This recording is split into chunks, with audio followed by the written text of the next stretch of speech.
কিছু কিছু হাদিয়া আল্লাহ রাসূল সাল্লাল্লাহু আলাইহি ওয়াসাল্লাম ফিরিয়ে দিতেন না। এর মধ্যে একটা হচ্ছে মধু। মধু দিলে বলতেন না যে না নিব না। আতর ফিরিয়ে দিতেন না। বালিশ, বালিশ খুব পছন্দ করতেন আল্লাহ রাসূল। ঠেকনা দিয়ে বসতে পছন্দ করতেন। সুবহানাল্লাহ পড়েন। রাসূল সাল্লাল্লাহু আলাইহি ওয়াসাল্লামের কাছে একটা কসমেটিক্স এর বক্স থাকতো সব সময়, জরুরি 5-6টা জিনিস এর ভিতরে থাকতো। ওখানে আল্লাহ রাসূল সাল্লাল্লাহু আলাইহি ওয়াসাল্লাম চিরুনি রাখতেন। চিরুনি, আপনারা চুল আঁচড়ান তো চিরুনি দিয়ে, সবসময় পরিপাটি থাকবেন, এটা সুন্নাহ। পরিচ্ছন্ন ফিট থাকা, সবসময় গেট আপটা ভালো থাকে, এটা সুন্নাহ। আল্লাহ রাসূল সাল্লাল্লাহু আলাইহি ওয়াসাল্লাম কোন বিদেশি ডেলিগেট আসলে তাদের সাথে দেখা করার আগে সময় নিতেন, নিজেকে গুছিয়ে নিতেন। সুবহানাল্লাহ পড়েন। চুলগুলো আঁচড়ে রাখতেন এই চিরুনি দিয়ে। তাহলে ব্যক্তিগত কসমেটিক্স বক্সে আল্লাহ রাসূল সাল্লাল্লাহু আলাইহি ওয়াসাল্লাম যে জিনিসগুলো রাখতেন তার মধ্যে একটি হচ্ছে চিরুনি। 2 নাম্বার আল্লাহ রাসূল সাল্লাল্লাহু আলাইহি ওয়াসাল্লাম জাইতুনের তেলের একটা ছোট্ট বোতল রাখতেন। ওয়াতিনি ওয়াজ জাইতুন, অলিভ অয়েল। অলিভ অয়েলের ওয়াজ করেছি কত বছর, যেখানেই আমার সাথে লোকজনের দেখা কয় হুজুর এখন থেকে অলিভ অয়েল মাখি আমি, এজন্য সুন্দর হয়ে গেছে। তো অলিভ অয়েল রাখতেন, চিরুনি রাখতেন। এরপরে সুরমা দানি রাখতেন, সুরমা, চোখে আল্লাহ রাসূল সাল্লাল্লাহু আলাইহি ওয়াসাল্লাম সুরমা দিতেন। এরপর আল্লাহ রাসূল সাল্লাল্লাহু আলাইহি ওয়াসাল্লাম উতুর রাখতেন, উতুর পারফিউম, আতর দিতেন। কিছু কিছু বিষয় আছে আরবাউন মিন সুনানিল মুরসালিন, 4টা সুন্নাহ আছে সব নবীদের সুন্নাহ, সবাই এটা করেছেন। এর মধ্যে একটা হচ্ছে উতুর, সব নবীরা আতর দিতেন। সুবহানাল্লাহ, বাড়িতে যাই বলে আতর দিবেন, এটা সুন্নাহ। আপনার ইমপ্রেশনটাকে আরো সুন্দর করবে। First impression lasts long. প্রথম দেখায় যারা ভালো লাগে এটা সবসময় ভালো লাগে, ঠিক কিনা? প্রথমেই যদি কারোর সাথে কথা বলতে যাওয়ার পরে দেখা যায় আপনারা দেখতে খারাপ লাগে, গায়ে দুর্গন্ধ, আসবে আর আপনার কাছে? আসবে না। এরপর আসিওয়াক, ওই কসমেটিক্স বক্সে আল্লাহ রাসূল সাল্লাল্লাহু আলাইহি ওয়াসাল্লাম মেসওয়াক রাখতেন। কি রাখতেন? এটাও সব নবীদের সুন্নাত। তো আমরা যেন পরিপাটি থাকি, সবসময় সবসময় যেন পরিপাটি থাকি।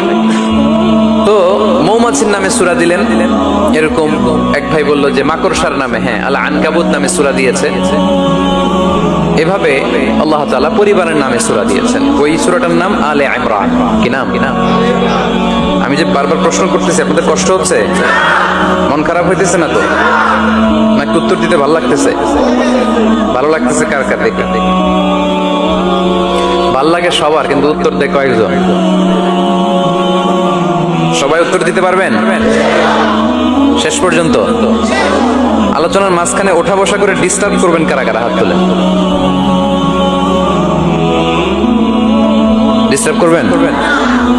আলোচনা শেষ না করে মাঝখান দিয়ে উঠে যাবেন কারা কারা? হাত তোলেন। সবাই থাকবেন? কষ্ট হবে না? ঠিক আছে, আমরা তাহলে শেষ পর্যন্ত একসাথে কথা শুনে একসাথে বিদায় নিব ইনশাআল্লাহ। পড়েন। সূরাটার নাম হচ্ছে আলে ইমরান। সূরাটার নাম কি?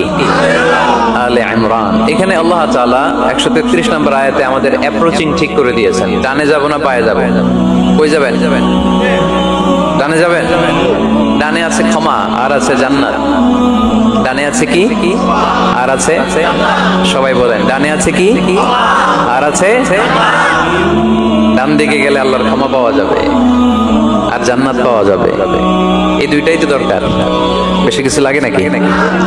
আর বাম দিকে গেলে আল্লাহর ক্রোধ, রাগ আর জাহান্নাম।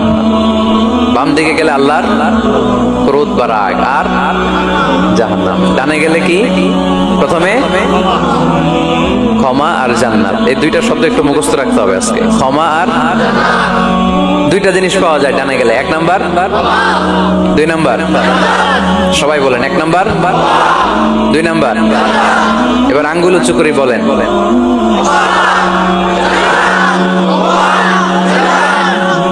মাশাআল্লাহ। তাহলে ডানে গেলে পাওয়া যায় ক্ষমা আর জান্নাত, বায়ে গেলে পাওয়া যায় আল্লাহর ক্রোধ বা রাগ আর জাহান্নাম। Now the decision is yours. সিদ্ধান্ত আপনাদের। Where to go, where to approach and where to proceed. ক্ষমার দিকে ছোট, জান্নাতের দিকে ছোট। ক্ষমা লাভের প্রতিযোগিতা করো, জান্নাত লাভের প্রতিযোগিতা করো। কিন্তু আমরা কি ক্ষমা আর জান্নাত লাভের প্রতিযোগিতা করি? আমরা কি ভালো কাজের প্রতিযোগিতা করি? আল্লাহ বললেন ফাস্তাবিকুল খায়রাত, ভালো কাজের জন্য প্রতিযোগিতা করো। আমরাও প্রতিযোগিতা করি খারাপ কাজের, তাই না? দুনিয়া কামানোর প্রতিযোগিতা করি আমরা। কি করে বেশি অর্থ উপার্জন করে যায়, হালাল পন্থায় হোক বা হারাম পন্থায় হোক, টাকা কামানোর প্রতিযোগিতা আছে না নাই? ক্ষমতার দাপট দেখিয়ে লড়াইয়ে টিকে থাকার প্রতিযোগিতা করি আমরা, জোরে কোন ঠিক কিনা? আমরা প্রাসাদ বানানোর প্রতিযোগিতা করি, আমরা বিশ্ব সুন্দরীর প্রতিযোগিতা করি, আমরা প্রতিযোগিতা করি কে হবে মাসুদ রানা। এটাও জানেন আপনারা? কে হবে সৎ মানুষ, কে হবে আদর্শ বাংলাদেশী, এরকম প্রতিযোগিতা আছে। সবাই কি হইতে চায়? মাসুদ রানা। বিশ্ব সুন্দরীর প্রতিযোগিতা, মাসুদ রানার প্রতিযোগিতা, টাকা কামানোর প্রতিযোগিতা, ক্ষমতার লড়াইয়ে টিকে থাকার প্রতিযোগিতা। কিন্তু আল্লাহ বললেন নো ফাস্তাবিকুল খায়রাত, ভালো কাজের প্রতিযোগিতা করো। আল্লাহ বুঝাতে চাইলেন দুনিয়ার ক্ষণস্থায়ী প্রতিযোগিতায় নেমে সময় নষ্ট করো না, ভালো কাজের প্রতিযোগিতা করো। আর ক্ষমার জান্নাত লাভের জন্য ছোট, এটা এমন জান্নাত যেই জান্নাতটা আকাশ জমিন বিস্তৃত। সুবহানাল্লাহ পড়ে। ওয়াসারিউ ইলা মাগফিরাতিন মির রাব্বিকুম ওয়া জান্নাতিন আরদুহাস সামাওয়াতু ওয়াল আরদ উইদ্দাত লিল মুত্তাকিন। সুবহানাল্লাহ পড়ে। ও আমার গোলামেরা, আমার বান্দারা, ছোট দৌড়াও, জান্নাতের দিকে দৌড়াও, ক্ষমার দিকে দৌড়াও। ক্ষমা অর্জনের জন্য প্রতিযোগিতা করো, জান্নাত লাভের প্রতিযোগিতা করো। এমন জান্নাত আরদুহাস সামাওয়াতু ওয়াল আরদ, যেই জান্নাত আকাশ জমিন পর্যন্ত বিস্তৃত, বিশাল জান্নাত। জান্নাতে কি ধাক্কাধাক্কি আছে? ঠেলাঠেলি, জায়গা নিয়ে মারামারি? আমাদের বাংলাদেশে জায়গা নিয়ে মারামারি আছে না নাই? কোর্ট পর্যন্ত করায়, তাই না? সামান্য 1 বিঘা জায়গার জন্য কোথায় চলে যায়? কোর্টে। কোর্ট পর্যন্ত করায়। কিন্তু জান্নাতে এই জায়গা নিয়ে ধাক্কাধাক্কি হবে? বিশাল জান্নাত, বিশাল জান্নাত। সর্বশেষ যেই লোকটা 1000 বছর জাহান্নামে পড়ার পরে জান্নাতে ঢুকবে, ওই লোকের জান্নাতের যে সাইজ হবে, এটা এই দুনিয়ার সাইজের 10 গুণ বড় হবে। আগের কালে আমাদের যে দরজাগুলো ছিল গ্রাম বাংলায়, দরজাগুলোর 2টা কপাট ছিল, জানেন? 2টা কপাট একসাথে আইনার পরে তালা লাগাইতো। এখনই না, এক কপাটের দরজা শার্ট করে খুলে যায়। এখন আছে? তো আল্লাহ রাসূল সাল্লাল্লাহু আলাইহি ওয়াসাল্লাম বললেন জান্নাতের যে দরজার 2টা কপাট, এই 2টা কপাটের একটা কপাট কত বড় শোনো। ইন্না আল মিসরাআইন মিন মাসারি'আল জান্নাহ মা বাইনা মক্কা ওয়া হাজার। জান্নাতের 2 দরজার 2 কপাটের একটার সাইজ হচ্ছে সৌদির মক্কা শহর থেকে বাহরাইনের হাজার শহর যত দূর, জান্নাতের একটা কপাটের দূরত্ব তত দূর। এর মানে হচ্ছে সৌদির মক্কা শহর থেকে বাহরাইন যত দূর, ওই হিসাবে কয়েকশো কোটি লোক, কয়েকশো একসাথে জান্নাতে ঢুকবে। এক ধাক্কায় কয়েকশো কোটি কিংবা কয়েক হাজার কোটি ঢুকে যাবে। তাহলে ওই জান্নাতে কোনো ধাক্কাধাক্কি, ঠেলাঠেলি, কিলাকিলি, সুবহানাল্লাহ পড়ে। ওয়াসারিউ ইলা মাগফিরাতিন মির রাব্বিকুম ওয়া জান্নাতিন আরদুহাস সামাওয়াতু ওয়াল আরদ উইদ্দাত লিল মুত্তাকিন। আল্লাহ বললেন ক্ষমার দিকে ছোট, আর এমন জান্নাতের দিকে ছোট যেই জান্নাতটা আকাশ জমিন বিস্তৃত। উইদ্দাত লিল মুত্তাকিন, মুত্তাকিনদের জন্য এই জান্নাতকে তৈরি করে রেখেছে কে?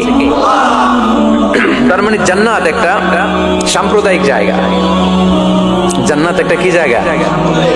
যেখানে মুত্তাকিরা ছাড়া কেউ ঢুকতে পারবে নাকি সবাই ঢুকতে পারবে? সবাই ঢুকতে পারবে না, ওখানে শুধু মুত্তাকিনরা ঢুকতে পারবে। উইদ্দাত লিল মুত্তাকিন, এটা মুত্তাকিনদের জন্য আল্লাহ তাআলা তৈরি করে রেখেছে। হাদিসে কুদসিতে আল্লাহ তাআলা বলেছেন, এই উইদ্দাতের এই শব্দের ব্যবহারই করেছেন আ'দাতু লিইবাদিয়াস সলিহিন, আমি আমার নেককার বান্দাদের জন্য এমন জান্নাত বানিয়েছি মা লা আইনুন রাআত, পৃথিবীর কোন চোখ ওই জান্নাতের সৌন্দর্য দেখে নাই।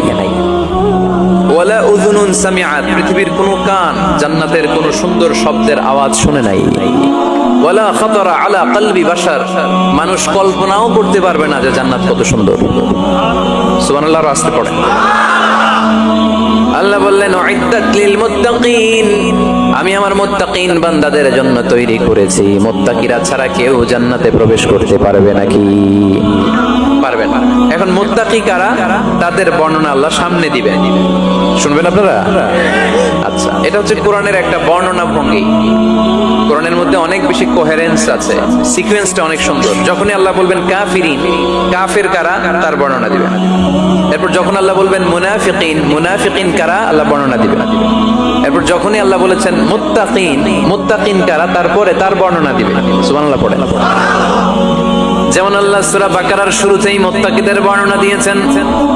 আল্লাহ দ্ব্যর্থহীন কণ্ঠে ঘোষণা করে বলেছেন, যালিকাল কিতাবু লা রাইবা ফীহি হুদাল লিল মুত্তাকিন। এই কিতাবটা এমন কিতাব যেই কিতাবে কোনো সন্দেহ নাই, আর এটা হুদাল লিল, সবাই বলেন হুদাল লিল, এটা মুত্তাকিদের জন্য পথ প্রদর্শনকারী। যে কাউকে এই কিতাব পথ দেখায় না, ওয়ালা ইয়াজিদিজ যালিমিনা ইল্লা খাসারা, জালেমদেরকে এই কিতাব পথ দেখায় না, তাদের ক্ষতির মাত্রাটাই বাড়ায়। মুত্তাকিদের পথ দেখায়, জালেমদের ক্ষতির মাত্রা বাড়ায়। দোষ কি কোরআনের?